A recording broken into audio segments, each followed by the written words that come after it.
Buenos días.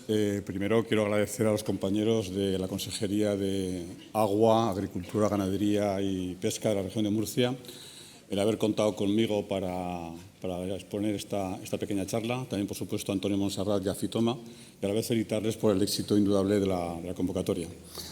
Bien, cuando ellos me plantearon hablar sobre este tema, yo les dije, bueno, es un problema que evidentemente es una amenaza, pero que realmente todavía no tenemos, con lo cual mi conocimiento del tema es relativo.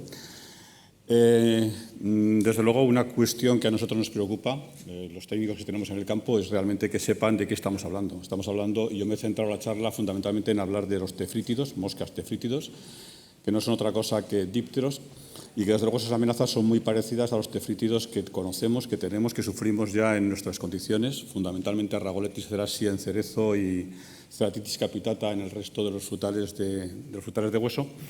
Y realmente los géneros que más las amenazas más importantes pues pueden pertenecer a 5 géneros: Anastrefa, Bactrocera, Ceratitis, Rhagoletis o Ceubodacus. Realmente ahí está quizás el mayor de los problemas. Cuando me planteé de qué hablar realmente, pues evidentemente dípteros, tefrítidos hay un montón, y entonces pues lo que hice fue decidirme por hablar específicamente de aquellos tefrítidos que están regulados en ese reglamento en el 2019 de 2072 del año 2019, en el que de alguna manera lo que se hace es establecer condiciones uniformes de cara a la inspección, de cara a limitar la entrada en el territorio de la Unión Europea de plagas que no están presentes en él. Entonces, ahí tenéis la lista de todos los tefrítidos, de todos los dípteros, que realmente a la legislación europea más le preocupa. Realmente de todos estos, lo que he hecho después ha sido seleccionar aquellos que son plagas potencialmente peligrosas en frutales de hueso. Realmente una característica de los dípteros estos es que son realmente muy polífagos, de tal manera que lo que he hecho ha sido quedarme con la fuente de EPO para, de alguna manera, discriminar cuáles son los huéspedes principales, y entre ellos frutales de hueso, a las que estas especies les atacan. Después hay una serie de especies: Anastrefa ludens, Bactrocera dorsalis, Bactrocera zonata y Rhagoletis pomonella, que son lo que se llaman plagas prioritarias. Son las plagas que están definidas así en el reglamento europeo y que son plagas que, según la Unión Europea, en el momento en el que se publicó la normativa, no estaban establecidas en el territorio europeo y son consideradas las más peligrosas desde el punto de vista de que su introducción podría ocasionar graves problemas económicos, sociales e incluso medioambientales si esa introducción se produjese. Realmente no todas las especies de tefrítidos atacan a todos los frutales de hueso. Por ejemplo, he querido representar con eso un melocotón. Bactrocera dorsalis quizás sea la especie que afecta a más frutales de hueso, prácticamente a todos, y en esta va a ser donde más quizás nos vamos a centrar. Bactrocera trioni, en principio, nos ha de preocupar en melocotón. Bactrocera zonata, también en melocotón. Pardas piscinaria, también, tanto melocotón como albaricoque. Y luego hay 3 plagas que son específicas del cerezo. Realmente no significa que no puedan atacar, como digo, a otras especies, sino que esas son las que en principio más probablemente estarían afectadas. Como digo, tenemos técnicos en el campo que están haciendo prospecciones y tenemos que saber con qué nos vamos a encontrar. Pues nos vamos a encontrar realmente con dípteros prácticamente muy parecidos a los que ya antes he citado que tenemos en Europa, con 2 alas, unos balancines, un singular diseño de las alas que sirven como caracteres taxonómicos. Tienen todos un característico oviscapto que les sirve para colocar la puesta dentro de la pulpa del fruto, y una vena subcostal muy marcada, prácticamente casi en ángulo recto, y coloraciones típicas tanto en el tórax como en el abdomen. Ahí tenéis, por ejemplo, una especie. Quiere decir que hay veces que son más conocidas las especies por una sinonimia que por el nombre que yo muestro. He pretendido, sobre todo, mantener el criterio del reglamento europeo para que todos hablemos de la misma cosa. Pero bueno, es decir, las alas, el oviscapto, el tórax y el abdomen perfectamente identificables. ¿Cómo se comportan? Pues en general los adultos aparecen cuando el vegetal está en un estado de mayor sensibilidad. Tiempo después se produce el acoplamiento y las hembras rápidamente hacen la puesta, insertando los huevos dentro de la pulpa del fruto. Cada vez que una hembra oposita pues puede colocar 15, 20 huevos, depende de la bibliografía, depende de las especies, y los huevos tienen una forma alargada. El otro día en una charla un compañero los definió como arroz tipo basmati. Bueno, pues en cierto modo sí que se parece, es una definición bastante gráfica de lo que sucede. En unos pocos días, que pueden ir desde 2 o 3 días hasta 10 o 12 días en función de las especies, los huevos evolucionan, aparecen las larvas, y cuando la larva emerge, pues lo que hace es alimentarse de la pulpa del fruto, al final destruyéndola completamente. En estado larvario permanecen un tiempo variable, pues desde unos pocos días, 7 hasta 14, 15 días.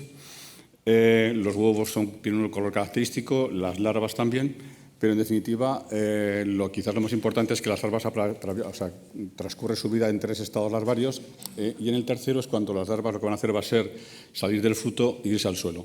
Son insectos metábolos, tienen una metamorfosis completa, y las larvas lo que hacen es enterrarse un poquito en el suelo, desde apenas unos milímetros hasta 10-15 centímetros por debajo de la capa del suelo. El estado donde pasan el invierno generalmente suele ser en estado de pupa. Sobre las condiciones idóneas de ambiente, pues bueno, se dice que las temperaturas ideales pueden estar entre 20 y 33 grados, depende de las especies. Y si las condiciones son favorables, pues el ciclo se completa rápidamente. Evidentemente, con condiciones más desfavorables, pues el tiempo de vida es más largo. Algunas especies en un año pueden llegar a completar hasta 10 generaciones. Simplemente porque se vea un poco gráficamente el ciclo, pues aparición de los adultos cuando el fruto en general es receptivo, con diferencia entre los sexos. Rápidamente se produce la oposición bajo la epidermis. También rápidamente se produce la eclosión. Las larvas se alimentan de la pulpa del fruto, pupan entre 3 y 12 centímetros de profundidad y hasta 10 generaciones a lo largo del año. ¿Dónde están estas plagas en este momento? Pues en este momento he pensado por las que afectan al cerezo, aunque parece que son en principio un poco menos preocupantes. Pues Rhagoletis indiferens está fundamentalmente en la costa oeste de los Estados Unidos y de Canadá. Rhagoletis fausta, pues tanto en la costa este como en la costa este de Estados Unidos también y de Canadá. Y Rhacolagina japonica únicamente está en este momento en Japón y en la península de Corea. Realmente me parecen plagas menos preocupantes por cuanto que no tengo el dato, pero no creo que haya muchas importaciones de cereza del hemisferio norte que vengan de estos lugares a Europa. La cosa cambia cuando hablamos, por ejemplo, de plagas como Pardalas piscinaria. Ya veis ahí, pues situados fundamentalmente en África, y ahí en África hay países donde realmente luego veréis que se hacen importaciones muy importantes. Bactrocera trioni en algunas islas del Pacífico y en Australia. Anastrepa fraterculus prácticamente desde Estados Unidos, todo Sudamérica, prácticamente creo que menos Chile, en principio. Chile está exento de esta plaga. Bactrocera zonata, y aquí entramos con quizás las 2 plagas que más en principio nos tienen que preocupar, pues en en el noreste de África y en prácticamente toda la parte sur del continente asiático. Y aquí está para mí la estrella, Bactrocera zonata, porque aquí ya veis que la cuestión está bastante dispersa. La inmensa mayoría de África, casi todos los países del sudeste asiático, también focos en Australia, en algunas islas del Pacífico, en California, y lo que tenemos más cerca es Francia e Italia. Luego ya veréis que la situación en Francia, bueno, pues es diferente a la de Italia, porque de ahí desde luego está dando la situación más preocupante de todas. ¿Cómo se desplazan? Pues evidentemente los adultos vuelan. Esta mañana ya han salido algunos datos sobre la capacidad de vuelo de dispersión que tienen las plagas. Se dice que Bactrocera dorsalis pues puede recorrer algunas decenas de kilómetros por año, dato de la bibliografía. A largas distancias, evidentemente, se mueven con el material vegetal, es decir, con el material vegetal no solamente plantas, que también podría ser, sino fundamentalmente con el comercio de frutas que provienen de zonas donde está la plaga instalada. ¿Cómo pueden llegar? Pues pueden llegar con frutos infestados, pero podrían llegar con pupas en los embalajes o en el medio de transporte. No es descartable la presencia de adultos. Y como plantas vivas, pues se vería posible en el caso de que se produzca una importación de planta con fruto, o también podría estar en el sustrato de la planta si viene con ese sustrato. ¿Dónde pueden llegar? Pues pueden llegar a cualquier sitio donde las condiciones sean favorables para su establecimiento. Y evidentemente haya especies vegetales donde se puedan asentar. Y evidentemente cuantas más especies vegetales, para completar su ciclo, pues el riesgo es mucho mayor. Yo pienso en nuestra situación en Aragón, donde, por ejemplo, plagas que en este momento tenemos como ceratitis capitata, para nosotros es un problema desde mediados del mes de junio hasta octubre. Pero, evidentemente, en el mes de noviembre o en el mes de diciembre no tenemos ceratitis porque no tenemos nada donde la ceratitis pueda vivir. Evidentemente, esa situación a 250 kilómetros, cuando llegamos a Segorbe, en la Comunidad Valenciana, pues evidentemente esa situación cambia. Las condiciones climáticas favorables pues dependen mucho de las especies. Esta mañana, en la primera presentación, yo creo que se ha hecho un repaso muy bueno sobre todo esto. Yo no voy a abundar mucho en ello. Temperaturas óptimas, 18-27 grados, por ejemplo, en el caso de Bactrocera dorsalis. El tema de la humedad relativa pues es un tema que con los tefrítidos siempre es muy discutido, pero, por ejemplo, el año pasado fue un año en el que, ya sabéis, las condiciones climáticas, temperaturas altísimas, humedad relativa muy baja en nuestras condiciones y unos problemas muy importantes de ceratitis capitata. Fue un año en el que prácticamente batimos récords de capturas en nuestra comunidad. ¿Cómo influirán las lluvias? Pues no lo sabemos realmente. Evidentemente a veces vienen plagas de lugares donde evidentemente el régimen de pluviométrico es bastante diferente. ¿Tendrá el cambio climático un efecto favorecedor? Bueno, pues esta mañana en la primera presentación nos decían que para plagas exóticas puede ser que nuestras condiciones sean condiciones en principio apetecibles para que se instalen. Y aquí la cuestión es si las pupas serán capaces de invernar. Yo creo que a todas estas preguntas en un poco tiempo, en unos pocos años, tendremos la respuesta muy fácil.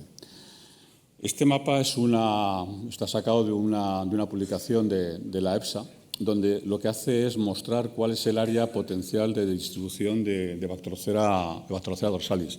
Prácticamente la península ibérica entera, una buena parte de Francia, entero prácticamente Italia, el sur de Grecia y también pues, zonas como Eslovenia o como Croacia. ¿Cómo se controlan? Pues a mí quizás aquí está la primera cuestión y también esta mañana se ha hablado ya un poco en este sentido. Hay campañas para tratar de concienciar a la población de que no puede llegar al territorio europeo con vegetales en sus maletas o trayéndose una plantita que le han regalado no sé dónde, ¿no? Realmente yo creo que esto prácticamente se ve casi en cualquier aeropuerto, pero como también se ha dicho esta mañana, no hay una normativa que obligue a hacer una declaración en este sentido. ¿Cuál es el riesgo? Pues evidentemente cada vez hay más movimiento de personas y, como digo, la concienciación social cada vez es menor. Pero tampoco yo percibo una gran preocupación dentro del sector que se dedica al comercio de frutas. Nosotros tenemos en nuestra comunidad empresas que están exportando cerezas, pero en la época de contrastación importan cerezas. Y realmente se preocupan, y nos preocupamos mucho de que las cerezas que salen estén bien, pero no tengo tan claro que ellos se preocupen mucho de que las cerezas que ellos están trayendo no introduzcan cualquier problema en este orden. Por una parte, digo, desconocimiento de los operadores. Después también complejos controles en las fronteras. Luego tendré algún dato más, pero realmente esto es muy complicado porque a veces no hay ni siquiera criterios científicos en estos controles. La política europea en este sentido ha cambiado, pero desde 2019 hay, pues lo que digo, ya una regulación específica de lo que son los tefrítidos no europeos. Y sobre todo hay una disparidad de criterios a nivel mundial. Por ejemplo, los datos de Eurofit no están muy actualizados, sobre todo de esta manera tan bonita, tan agregada, pero lo que quería que vieseis es que de las 8.720 notificaciones que se produjeron en 2018, 4.600 aproximadamente tienen que ver con cuestiones documentales, una gran parte también tiene que ver con cuestiones del embalaje y una pequeña parte son productos no autorizados, o sea, productos prohibidos, pero que realmente las 1.712 son las detecciones de organismos nocivos que se detectaron en los controles que se hicieron durante ese año 2018. La mayoría tiene lugar sobre frutos y hortalizas, y realmente las moscas tienen una importancia bastante destacada.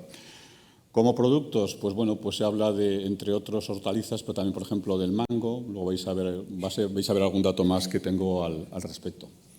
Este es un dato de Eurofit, donde acumulan todas las detecciones desde el año 1994 hasta el 2019, y lo que quería que vieseis sobre todo es este dato. Es decir, que hay productos que en este periodo, los mangos, han sido pues, el vehículo principal de entrada de tefrítidos, las detecciones fundamentales en la Unión Europea. Con respecto a los países, en este mismo periodo, 1994 hasta el 2019, pues aquí tenéis una lista de países donde en principio pues se llevan el ranking en cuanto a la llegada de... Porque me daba la impresión de que quizás no se viese mucho. He hecho una ampliación de esos datos. Y en este periodo, ya digo, del 94 al 2019, pues Tailandia se llevó la palma, países como Pakistán, la India, Vietnam, República Dominicana. Esto cambia porque, aunque los datos no son fáciles de sacar, pues me entretuve en ver qué había pasado en el año 2022. En 2022, pues las detecciones totales de tefrítidos son 1.304 y las de tefrítidos 216, suponen un 16,72% de todas las detecciones.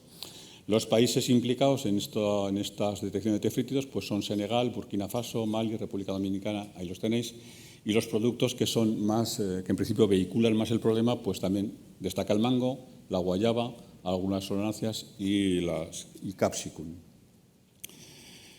¿Cómo se controlan? ¿Qué se hace en la Unión Europea para evitar la entrada de estos productos? Pues lo que se hace son exigir la llegada de la mercancía con un documento que es el certificado de exportación, donde el país de origen tiene que decir alguna cosa de estas, que los frutos proceden de un país considerado libre de tefrítidos no europeos, o que los frutos proceden de una zona libre, o que no se han observado indicios de tefrítidos durante los 3 meses anteriores a la recolección, o que se han sometido a un sistema de manejo, cosa que realmente no es obligatoria.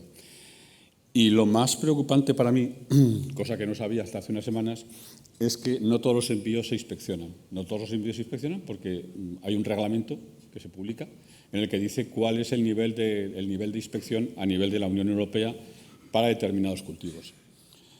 Y, por ejemplo, cosas que me sorprenden, pues no es obligatorio el tratamiento en frío. Es difícil realizar el control porque, bueno, los que tenéis alguna experiencia con un melocotón para ver si está o no afectado por mosca de la fruta, hay veces en que el daño es tan insignificante inicialmente que es muy difícil de encontrar. No todos los hospedantes están identificados en la legislación, con lo cual nos podría ser que haya un producto que entre que no sea teóricamente un producto que nos pueda vehicular el problema. Y, como digo, no todos los envíos están sometidos a inspección en el punto de entrada en la Unión Europea. Como ejemplo, pues el reglamento que se publicó a finales del 2022 lo que dice es que el género Prunus que proviene de Argentina se inspecciona el 100%, pero el género Prunus que procede de Chile solo se inspecciona el 10%. Por ejemplo, en el caso de Sudáfrica, pues Prunus persica se inspecciona como mínimo el 50%, pero de otros Prunus igual solamente se puede inspeccionar el 10%. Hay cuestiones que realmente supongo que tienen un criterio según la comisión, pero que desde un punto de vista de gente que estamos más en el terreno, pues nos cuesta trabajo entenderlo. Dentro de mi actividad diaria, pues una cosa de la que me ocupo es de cumplimentar las exigencias que de cara a la exportación de frutas, bueno, de todos vegetales, pero particularmente frutas, exigen los países de destino.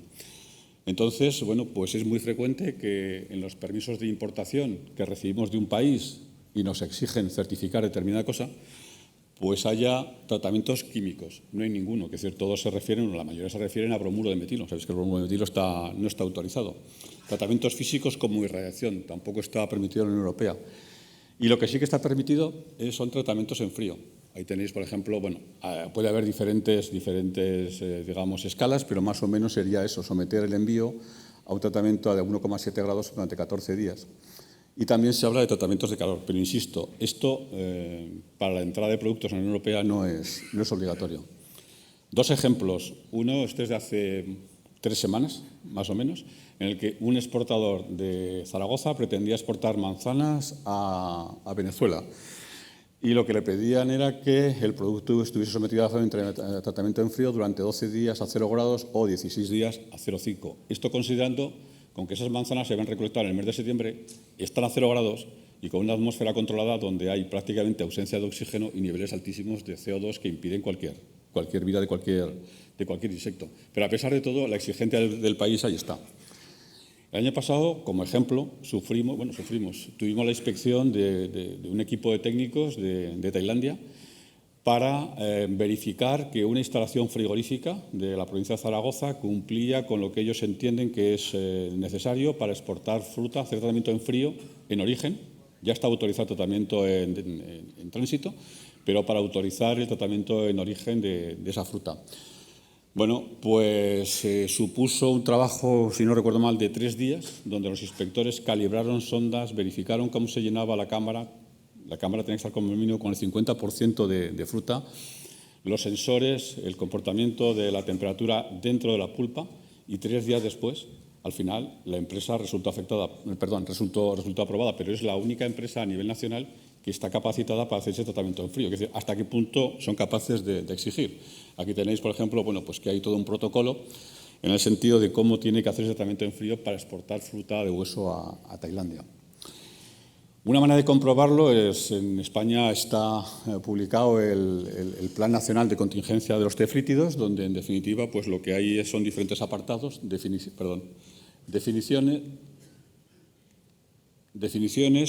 un marco legislativo, se establecen las funciones de cada entidad que participa en todo este tema.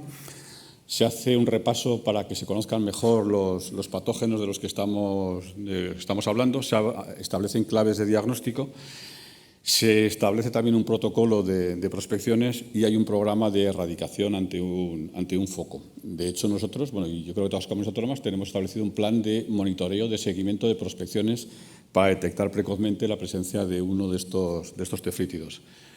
Vienen ahora unas diapositivas muy rápidas, simplemente pues para que se vea que este problema, en este caso particular de Bactrocera dorsalis, ¿cómo está en Italia? Pues aquí tenéis una publicación de diciembre de 2018 en el que, bueno, pues que habla de los problemas, que la recolección de la fruta en la zona de Campania en Italia pues puede estar comprometida, también las exportaciones.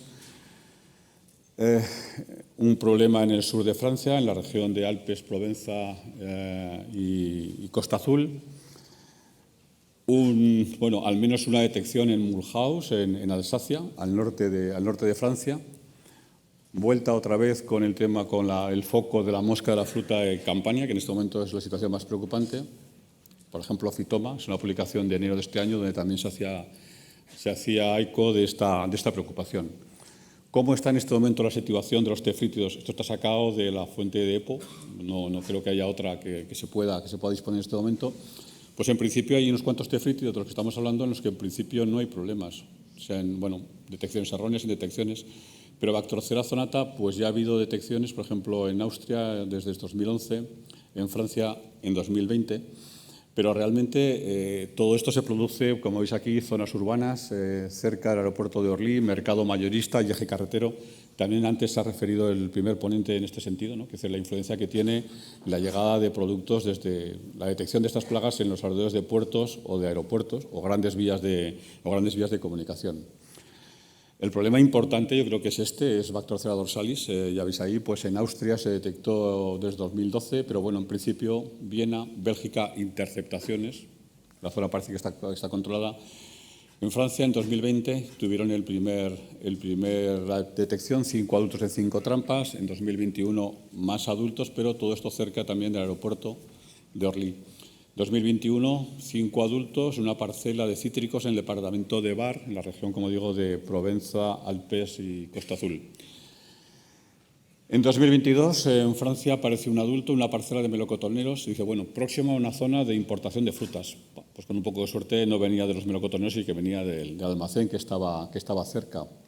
Un adulto en el departamento del Ródano, y aquí ya hay cuestiones, 90 machos en 49 trampas próximas a aeropuertos de París y zonas de comercio de frutas exóticas. Confiemos en que eso sea únicamente la influencia de ese punto de entrada. La situación complicada está en Italia, porque en Italia realmente ya no son detecciones, ya son focos, ya es un foco. Lo empezaron en 2018 en la zona de Salerno y Nápoles, en la región de Campania. 2019, 5 adultos en la misma zona. 2020, esto es un foco, una detección, digamos, diferente en el aeropuerto de Ciampino. Y en 2022, aquí está la zona de Campania, donde con unas 90 trampas instaladas cebadas con metileugenol, que es el atrayente, la paraferomona que más específica de este díptero, pues se cae una captura del macho en junio, pero se intensificaron las prospecciones y al final, en un radio de 1,6 kilómetros, se encontraron 15 machos y 3 hembras. En septiembre, todos estos 686 machos. En octubre, 305 machos. La proporción de machos y hembras yo entiendo que es por el atrayente que se utiliza para las trampas, es decir, si utilizas el metilúgeno, lo suyo es que captures machos. Pero en definitiva, la situación en Francia, en la zona de Campania, en la región de Campania, pues está complicada, de tal manera que ellos ya han tenido la obligación de establecer, de declarar el foco y de establecer la zona infestada, la zona demarcada, que agrupa 55 municipios en las provincias de Avellino, Nápoles y Salerno. Realmente aquí ya no se puede pensar, bueno, creo que no se puede pensar que el problema viene de un aeropuerto, de un almacén de importación de frutas, que es que aquí el problema ya no es una zona donde no hay un gran cultivo de frutales, pero sí que, bueno, pues son pequeñas parcelas, huertos, jardines, donde desde luego la abundancia de plantaciones sensibles es importante. Con modo de resumen, para concluir y procurando ajustarme al tiempo, que no sé si lo he hecho, pues decir que hay un importante número de especies potencialmente peligrosas para los frutales de hueso, que la probabilidad de la adaptación a nuestras condiciones, a mi juicio, es alta, que evidentemente hay un incremento constante de productos hospedantes y que pueden vehicular la entrada de la plaga, que hay una importante detección de plantas, de frutos afectados cuando llegan a Europa, pero que realmente no está claro que sean totales. La dificultad de realizar los controles, una escasa percepción del riesgo por parte de los operadores, también del público en general, que no está impuesta en la Unión Europea la exigencia de unos planes de acción para controlar, por ejemplo, tratamiento en frío, para evitar la entrada de organismos vivos en el territorio, y que realmente hoy por hoy, si estas plagas llegasen al territorio, bueno, en nuestras condiciones de España, pues las herramientas no son muchas. Es decir, tenemos algunos métodos biotecnológicos de captura masiva, de atracción y muerte. Tenemos Boveria bassiana, autorizada para el control de otros tefrítidos, pero realmente, si no recuerdo mal, luego nos quedan 2 piretroides, landacerotrin y deltametrin, y creo que Spinosad es la única materia que tenemos para el control de estas plagas. Yo he concluido. Hay una cuenta de Twitter que es la de la Red de Vigilancia Fitosanitaria de Aragón, que tutelamos desde el Centro de Sanidad donde yo trabajo, y que bueno, pues es nuestra vía de comunicación más inmediata, más rápida con los asesores, con los técnicos y con el público en general. Muchas gracias por vuestra atención y espero haberme ajustado al tiempo.